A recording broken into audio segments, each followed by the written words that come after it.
Good Wednesday morning, Central Georgia. You're taking a live look over a truly beautiful downtown Macon. The time is now 6:30 a.m.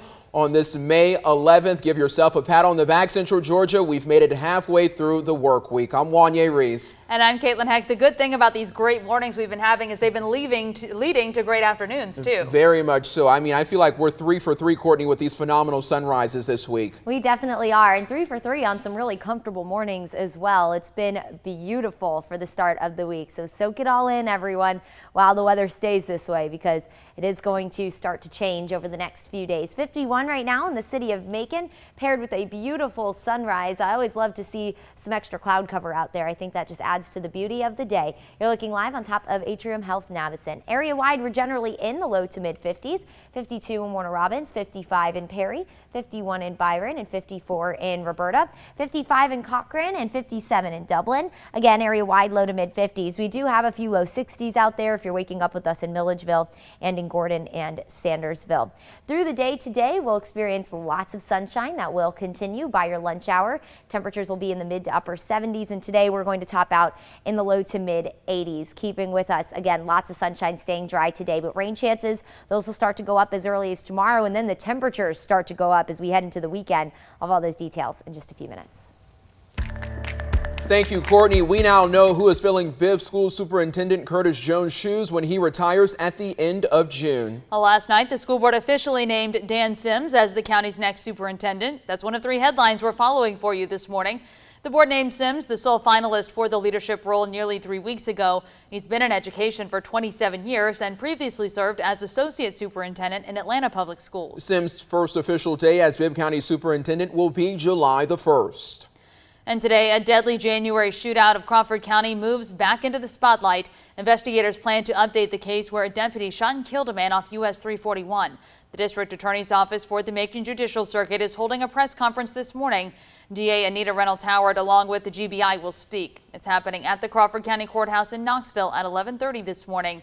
And looking at background in the case, the GBI and Crawford Sheriff's Office say an attempted traffic stop for speeding turned into a chase and a crash. It led to a fight between 47-year-old Denrick Stallings and Deputy William Owenby. The two struggled for Owenby's gun. Investigators say during that fight, Owenby fired his gun, hitting and killing Stallings.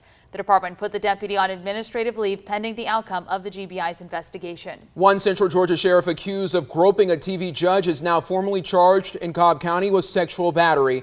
As we first told you in January, a judge accused Bleckley County Sheriff Chris Cootie of groping her at a January Sheriff's Convention. Our sister station in Atlanta spoke with former DeKalb County Sheriff Thomas Brown, who says he witnessed what happened. He says Cootie approached him, TV Judge Glenda Hatchett, and 2 other women. Brown says Cootie told them his county was in the heart of Georgia, and then this happened. He wanted to emphasize the heart of Georgia, and he did that by placing his left hand on her left breast. Cootie released a statement earlier this year saying he takes these charges very seriously and looks forward to personally expressing his regrets for any offense. We did reach out to both Hatchett and Cootie, who did not want to comment. While we normally do not name the victims of sexual assault, Brown told our Atlanta station that Judge Hatchett wants her story to be told. The time is now 6:34 a.m. Bibb County has seen 20 homicides so far this year. It's right around the same count of where we stood last year around May. 2021's homicide numbers ended up being the most Bibb County's ever seen. So this morning, we're hearing from the parents of this year's latest victim who just want the violence to end. The sheriff's office says someone shot 16-year-old Carmela Early. It happened Monday night in the parking lot of Friends Food Mart on Houston Avenue. Early was a student at Bibb County SOAR Academy. His parents say he didn't have a bad bone in his body. They say they are sad to have lost him to gun violence, and they want to see a change in our community. And it's just senseless killing that it got to stop somewhere, and I just hope this right here shed light on to Carmelo friends that, hey, it's more to it than just want to hang out. It's never easy to share these stories with you all. Now, Early's parents says that he talked about joining the Army after graduation. Investigators arrested a man in the case. The sheriff's office charged 21-year-old Jacoby Archie with involuntary manslaughter. He is in the Bibb County Jail without bond. That's my heart. I love Red. Red was my family too. In Warner Robins, friends and family are now trying to process the loss of 38-year-old Octavius Jackson, who some knew as Red. Someone found him shot to death in his home over the weekend. Warner Robins police say the shooting happened around 7:30 Saturday night on Shannon Ridge Drive. This week, they arrested Braley Hollis and charged him with murder in connection to Jackson's death. We spoke to a close friend of Jackson who says the 38-year-old had been dating Hollis for the last few years. She doesn't know why Hollis might have shot him. We're learning new details in the trial for the man accused of killing Tara Grinstead over 16 years ago. Yesterday was day 2 of testimony in the trial of Ryan Duke. It included crucial details that prosecutors kept from the public until now. Much of yesterday's testimony centered around phone calls to Grinstead's home. We heard from her mom, her sister, and former love interest, Perry Police Captain Heath Dykes. But there was also a call from a payphone in downtown Osceola. That is the first call to the telephone on the 23rd, which would have been the Sunday morning at 9:26 a.m., and it is coming from the North Coast Pay. The state says Ryan Duke made that call. Prosecutors say Duke killed Grinstead, left the home, then called to see if anyone was home before he went to pick up the body. The GBI says in February of 2017, Duke confessed to agents that he made the call. One prosecutor says the GBI decided not to release information to the public about that phone call. That's so that they could use that fact to confirm their suspect. The prosecutor says that call is one reason they believe that Duke is the killer. The defense did not cross-examine any witnesses on the payphone call. You can rewatch day 2 of testimony right now on our website. That's at 13wmaz.com. You can also read more about the evidence in Grinstead's home, including what investigators did not find and how this complicates the case. In other news this morning, Bibb commissioners have plans to repave 16 roads, but some people are still worried about another road project. At yesterday's committee meeting, Commissioner Elaine Lucas told other leaders she's concerned about progress on Jeffersonville Road. She says the project has gone on for over 25 years and it's still not done. The construction will add more lanes, sidewalks, and a median. Mayor Lester Miller says the work was supposed to be done at the end of this month. Now they're expecting it to finish in July. Well, tonight you have a chance to share your thoughts on the future of Bibb County and what it should look like. Liz Fabian, one of our partners with Mercer Center for Collaborative Journalism, says the Planning and Zoning Commission starting the process of updating the 20-year-old comprehensive plan. It covers things like development goals, transportation, and land use.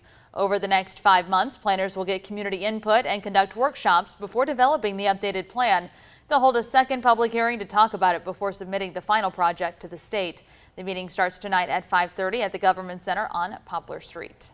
All right, the time is now 6:38. We are almost halfway through the month of May at this point. I mean, I can't believe it. You know, we're coming up on summer break already for a lot of these kids, graduation time, and it's nice to see that, the weather is working with us, before we get into those very humid days. Oh, yeah. I'm not quite ready for those June and July humidity days. Me neither. I think last week gave us just a little bit of a taste of it to kind of slowly ease us into it and say, did you miss me? Did you forget about me? Because I'm on the way. But this week has been really just absolutely beautiful. So hang on to these days while they last, because we all know that the summertime here, boy, can it get hot and humid. And summer is really just a little over a month away now, everybody. So right around the corner, and graduation even sooner.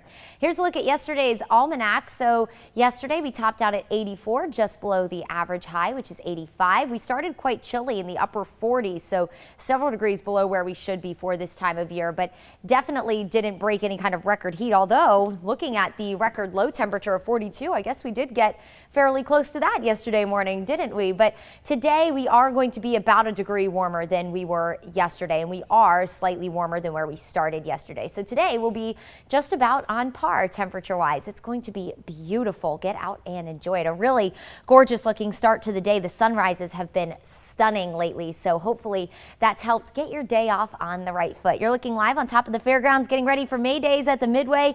Personally, I am so excited for this. I think it starts next week on the 19th. I am ready for my gyro. That is the best food at the fair. prove me wrong, although I know a lot of people are there for the funnel cakes, which I'm sure they'll have those too.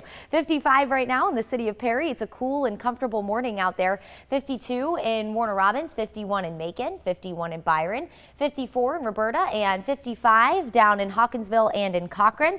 Some of us closer to 60 degrees, even in the low 60s in places like Milledgeville at 63 and 62 in Gordon and 53 in Cordele. So you might need a light jacket as you step out the door, but we're going to warm very quickly today. By your lunch hour, temperatures in the mid to upper 70s. And today, again, we're going to top out in the mid 80s. It'll be comfortable. It'll be warm. The humidity will stay low today. Of course, mid 80s when it's humid outside doesn't feel so great, but when the humidity is nice and low, mid 80s is spectacular. Really a nice day on the way.